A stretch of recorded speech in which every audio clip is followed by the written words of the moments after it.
Assalamualaikum warahmatullahi wabarakatuh. Perkenalkan, nama saya Fahmi Kasim.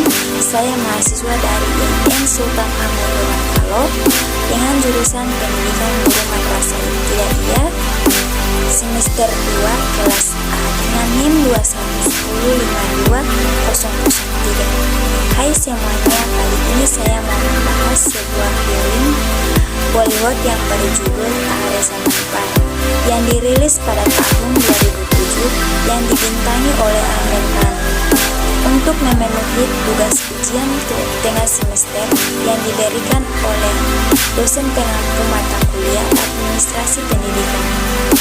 Film ini sedih banget kalau ditonton langsung guys, dan mengandung saran dan nafsu. Semoga cara saya bercerita ini bisa menghibur kalian semua.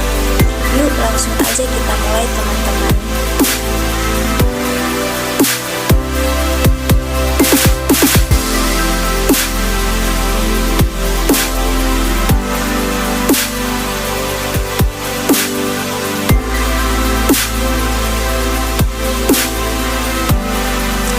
Film ini bercerita tentang seorang anak yang bernama Isyan. Dia ini adalah anak yang masih duduk di kelas 3 SD.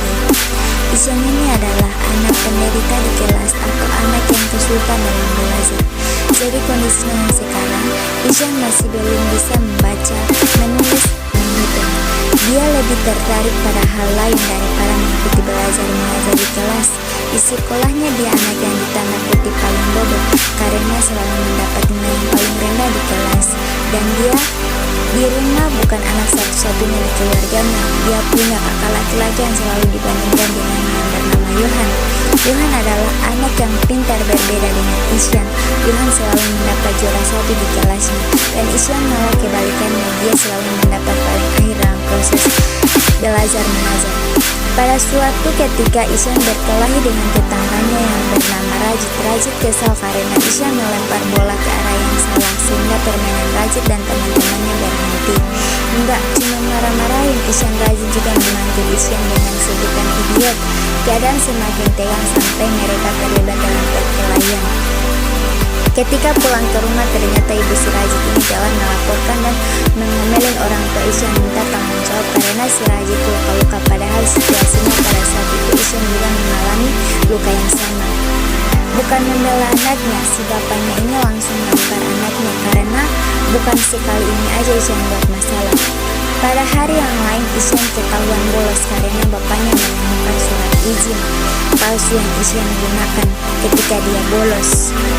Dia pun mendapatkan amukan dari bapaknya. Bahkan di sekolah, mereka dipanggil oleh kepala sekolah dan guru-guru Isyan. Pada suatu ketika Isyan dipindahkan ke sekolah asrama karena terlalu banyak melakukan kesalahan di sekolahnya yang lama. Isyan diantar oleh bapak dan ibunya. Dengan berat hati ibunya melepas Isyan untuk hidup sendiri di sekolah asrama.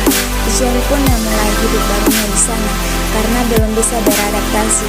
Isyan sering menyendiri dan ngalamin. Dan di sekolah barunya pun Isyan kerap mendapat bulian dan kemarahan gurunya yang tidak bisa memahami keadaan Isyan yang memang kelas. Pada suatu hari sekolah kedatangan guru kesenian baru bernama Pak Nikum. Kehadiran guru ganteng ini membawa aura yang berbeda untuk sekolah ini. Metode belajarnya sangat asik dan fun. Baru hari ini pertama aja dia langsung dekat dengan murid barunya, tetapi Isyan belum lepas dari stres dan dialami selama tinggal di asrama. Ketika pagi hari, Pak Nikum melihat Isyan di depan kelas. Setelah selesai, Pak Nikum pun bicara empat mata dengan Isyan kalau ternyata ketika Pak Nikum masih kecil mengalami di kelas yang sama seperti Isyan. Pelajaran Pak Nikum hari ini membuat Isyan kembali bergairah untuk menjalani hidup asrama. Hanya di pelajaran Pak Nikum lah dia bisa mengekspresikan dirinya, berkarya sesuai pikirannya dan mendapatkan apresiasi. Pada suatu hari asrama itu mengadakan lomba melukis. Semua orang boleh ikut termasuk para guru. Ketika lomba dimulai, Pak Nikum mencari Isyan kemana-mana. Tapi sampai lomba dimulai, Isyan pun tidak kelihatan. Ternyata sebelum acara dimulai, saat semua orang masih tidur, Isyan bangun paling Pagi ke danau di mana di sana ia mencari inspirasi untuk bahan membuat lukis.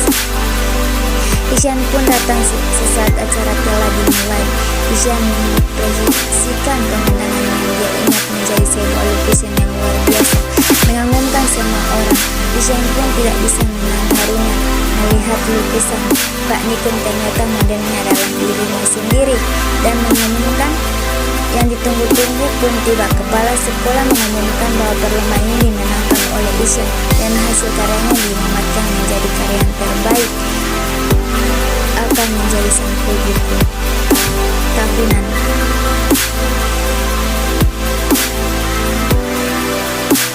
Itu aja untuk video kali ini. Demikian dari saya. Apabila ada kata-kata yang salah dalam penyampaian dari saya, mohon dimaafkan. Wassalamualaikum warahmatullahi